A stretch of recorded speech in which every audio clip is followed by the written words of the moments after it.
Hey guys, this is BlendMaster here, and today I'm going to show you how to create this abstract line picture inside of Blender. So first thing we're going to do is delete this cube and this lamp, and I'm going to go to top view by pressing 7 on the number pad and 5. Now I'm going to add some curves, and this is what our object's going to be for the lines. So I'll press Shift A, Curve, and Path. Now I'm going to align the camera to our view by pressing Ctrl Alt 0. Now I'm just going to press Alt G so it's in the center of our scene, and press G in the middle mouse button and just drag it out to zoom to about here.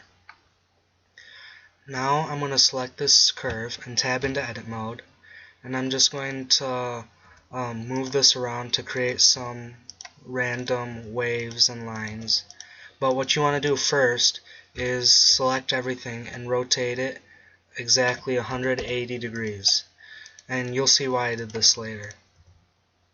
So I'm just going to create some random lines and variations, and after I do that I'll tab out of edit mode and press Shift D to duplicate it and edit that to create some different lines. And you can use as many different lines as you want. I'm just going to use about 4 for this tutorial, and it's up to you. If you don't want to do lines, you could make some other shapes, and it's really up to your own personal taste. So I think I'm going to do one more, and I'll just rotate this a little too, and it's starting to look good. And what we want to do after this is create an object to use as a bevel. And I'm just going to select this and move it up a little like that. Okay, so I think this is good. I'm just going to select the camera and move it so that the curves are all centered. And that's good. Okay, so now what we're going to do is add a circle curve. And this is going to be our bevel object. So I'll come over here, select a curve, and I'll come over to the right side and select the panel, the curve panel, and where it says bevel object, I'm going to select the circle. And right now you can see that it's really thick, but that'll change after we change the taper object to bezier circle. And what this does is at one end it'll be really thick, and towards the other end of the curve it'll start to taper off. And the reason that we rotated the entire curve in the beginning was because if we didn't, then it would be really skinny over here and thick over here. So now I'm just going to do that for all the other curves really quickly. And what we'll be doing after this is creating the texture for this. So I'm just going to select this circle right here and press M to move it to the second layer. And now you can see that these curves are all intersecting, and we don't want that. So I'm going to select one of these and just press G and Z to move it up until they're not intersecting anymore. And I'm going to do that with all of the curves. I'll move one of them down. And that's starting to look good. And another thing I'm going to do is select all of these curves. And I'm going to go to front view and rotate this like that. And I'll do some more. And what this does is it makes the lines down here skinnier, and it'll look a little thicker here too, and it gives it a nice effect. So the material we'll be using for this is going to be in cycles, so I'll switch over to cycles and click new material, and we're going to be combining an emission shader with a glossy shader. So I'm just going to set the first one to emission and the second one to glossy, and I'm going to make sure that both of these are pure white color. And I'm going to change the roughness of the glossy shader to 0. Now I'm going to go to the world settings and select use nodes and make the background color black.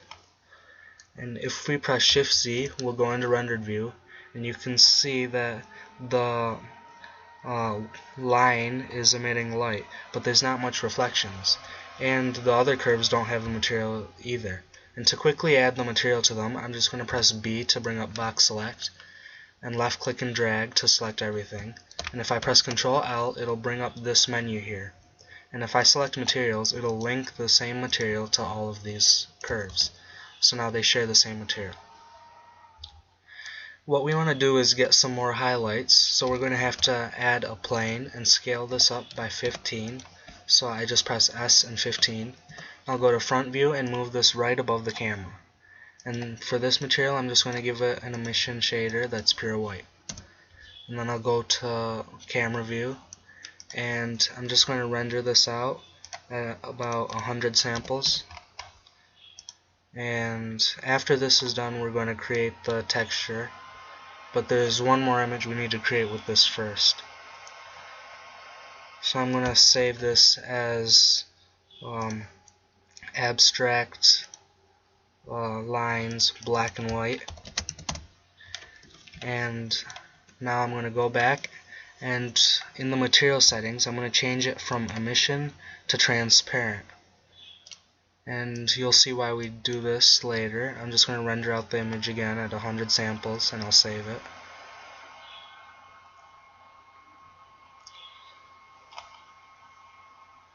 Okay, so it's done, and I'll just save it by pressing F3. I'm going to save it as black and white too. And now we're going to add a new scene. And this is where we'll be creating our texture for the abstract line. So I'm just going to add a camera, and I'll go to camera view and press G and the middle mouse button and drag it out to about here. Then I'll add a plane, tab into edit mode, and scale it up until it's just outside the border of the camera, and then scale it along the x-axis for the same thing. Now I'll press Ctrl R to create a loop cut. I'll scroll up once, so now there's 2 cuts. Now left click and then right click. So now we have 3 different faces, and we're going to create 3 different materials. I'm going to create a blue material, make it shadeless and assign it to that. I'll create another pink material, make it shadeless and assign it. Then I'll create a dark purple material and shadeless and assign it. Now I'm going to render out this image, and I'll jump over to the compositor, click use nodes and backdrop, but I have to make sure I'm in the right scene. And in between these nodes, I'm going to press Ctrl up arrow so I can make it full screen. And I'm going to add a blur, so I'll press Shift A, filter blur, and switch it to fast Gaussian.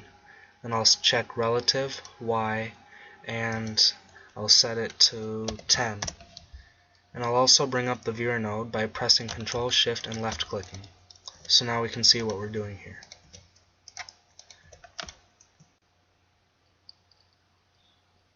Now I'm going to add the 2 images we created earlier, so I'll press Shift A, input image, and then I'll duplicate it with Shift D.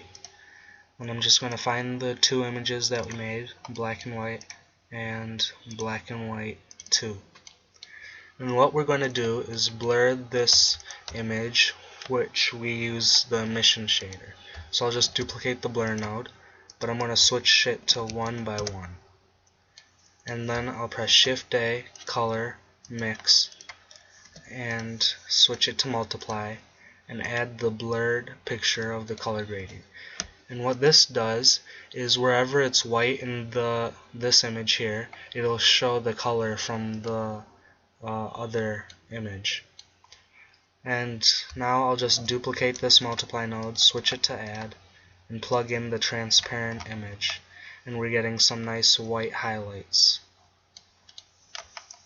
But as you can see that there's not much highlights here, and that's because we rotated the image. So if you want some highlights there, you'll have to go back to the original scene and select all of these and make the rotation normal and then render it out again. But you'll also have to do that with the emission shader too, because it won't be in the same position. So I'll just render both of those again. I'm going to switch it to emission shader and render it. And after this I'll go back and refresh the two images.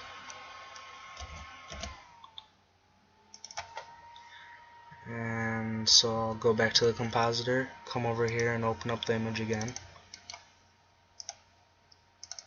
And now you can see we get a nice picture of some abstract lines. We have the color gradient too, and we have some nice white highlights. And that's pretty much it.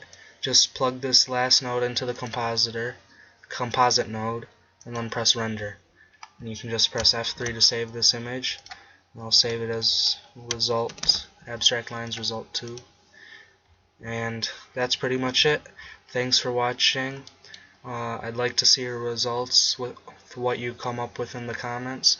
And if you have any suggestions for future tutorials, feel free to leave them in the comments as well. Bye.